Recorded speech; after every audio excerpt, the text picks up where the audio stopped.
Okay, the fretboard radius is a number that is used to describe the curvature of the fretboard.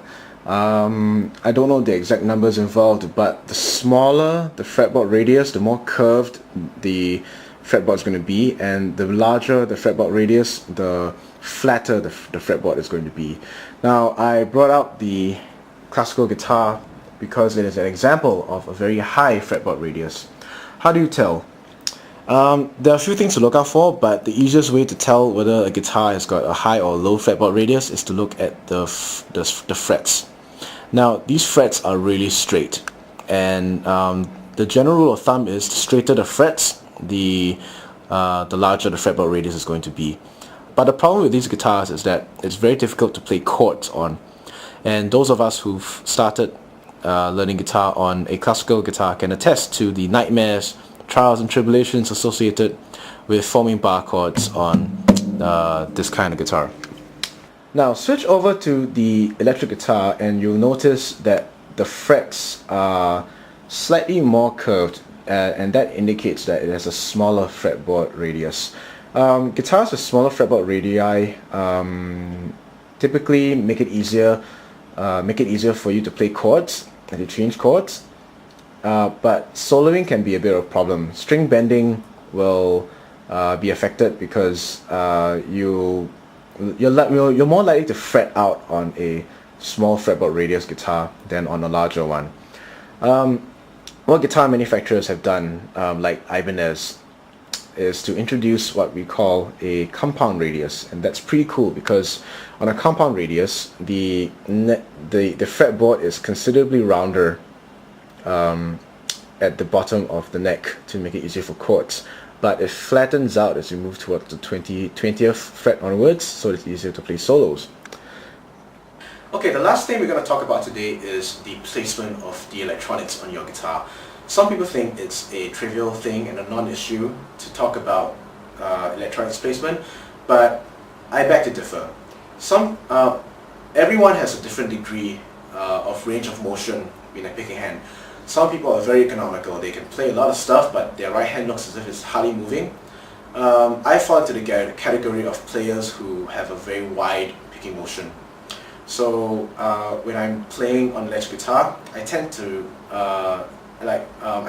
hand tends to knock into, let's say, the Stratocaster volume knob. So that's why I don't have a Stratocaster. So it depends on you. If you are the type of player who has a very wide range of motion, you probably don't want to find a guitar that has got electronics very close to the strings. One more thing to note is the selector switch. Where is your pickup selector switch? On a single cut guitar, these are normally found on the upper bulb of the guitar.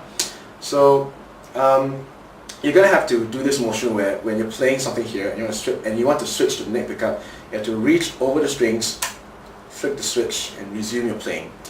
This may or may not be an issue for you. I have a slower reaction time than most people, so sometimes I miss time and miscue the switch, and I tend to, I come in like an 8th note or 16th note later than most people. But it's something that can be worked around, so just practice until you can do it perfectly.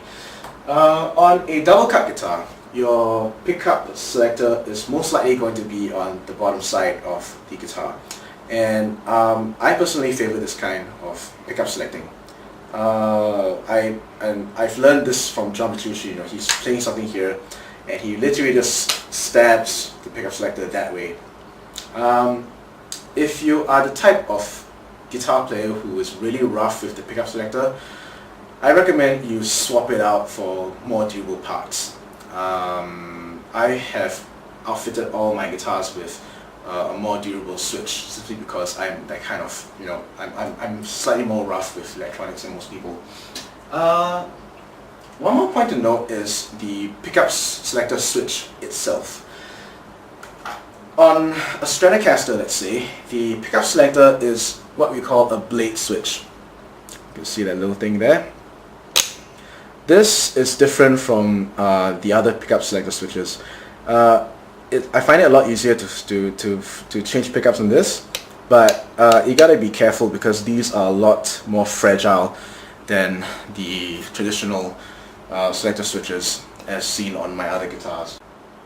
Well, that's it from me for this video. Any questions, comments, raves or rants, please post them on the comment box below and I will get back to you as soon as possible. This is Justin, thank you for watching, and we'll see you in the next video. Thank you.